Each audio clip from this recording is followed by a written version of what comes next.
আমার ভাইয়ের কি অপরাধ ছিল, এই প্রশ্নের বিলাপে ভেঙে পড়েন রুমা আক্তার। কুমিল্লার দাউদকান্দিতে হাঁস চুরির সন্দেহে তার ভাই সাইদুল ইসলাম সাইদকে পিটিয়ে হত্যা করা হয়েছে বলে অভিযোগ উঠেছে। স্বজনদের কান্না ও আহাজারিতে এলাকায় হৃদয় বিদারক পরিস্থিতি সৃষ্টি হয়েছে।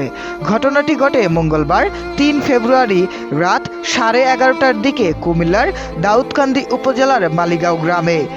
নিহত 23 বছর বয়সী সাইদ ওই গ্রামের মোহাম্মদ আলাউদ্দিনের ছেলে এবং পেশায় একজন নির্মাণ শ্রমিক। খবর পেয়ে দাউদকান্দি মডেল থানার পুলিশ রাতেই দাউদকান্দি উপজেলা স্বাস্থ্য কমপ্লেক্সে গিয়ে তার মরদেহ উদ্ধার করে। নিজ বাড়ির আঙিনায় ছবি বুকে চেপে ধরে বিলাপ করতে থাকেন রুমা আক্তার। পাশে বসে অঝরে কাঁদছিলেন তার মা শামসুন নাহার। রুমা অভিযোগ করে বলেন, জালেমেরা আমার ভাইকে বাড়ি থেকে ডেকে নিয়ে রড, হাতুড়ি ও ছুরি দিয়ে পিটিয়েছে। বাঁচার জন্য সে অনেক চেষ্টা করেছে। আমরা ন্যায় বিচার চাই, আমাদের টাকা পয়সা নাই।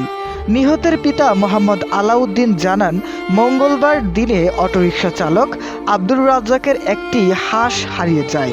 এই ঘটনায় রাজ্জাক সাইদকে সন্দেহ করেন। পরে সাইদকে ঘরে ডেকে নিয়ে আব্দুর রাজ্জাক ও তার 2 ছেলে রাব্বি ও মোহাম্মদ জাহিদ, শাওন, ওমর সানি, জসিম উদ্দিন সহ গ্রামের কয়েকজন রড ও হাতুড়ি দিয়ে পিটিয়ে গুরুতর আহত করে। পরে তাকে দাউদকান্দি উপজেলা স্বাস্থ্য কমপ্লেক্সে নেওয়া হলে কর্তব্যরত চিকিৎসক তাকে মৃত ঘোষণা করেন। দাউদকান্দি মডেল থানার ওসি আব্দুল হালিম বলেন, হাঁস চুরির সন্দেহে পিটিয়ে হত্যার অভিযোগে 2 জনকে আটক করা হয়েছে।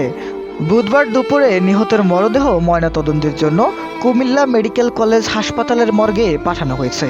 এ ঘটনায় নিহতের পিতা বাদী হয়ে একটি মামলা করেছেন। এদিকে স্থানীয়রা বলছেন, একটি হাঁস হারানোর ঘটনাকে কেন্দ্র করে কাউকে এভাবে রড ও হাতুড়ি দিয়ে পিটিয়ে হত্যা করা কোনোভাবেই মেনে নেওয়া যায় না। তারা দ্রুত সব অভিযুক্তকে গ্রেপ্তার করে দৃষ্টান্তমূলক শাস্তির দাবি জানান।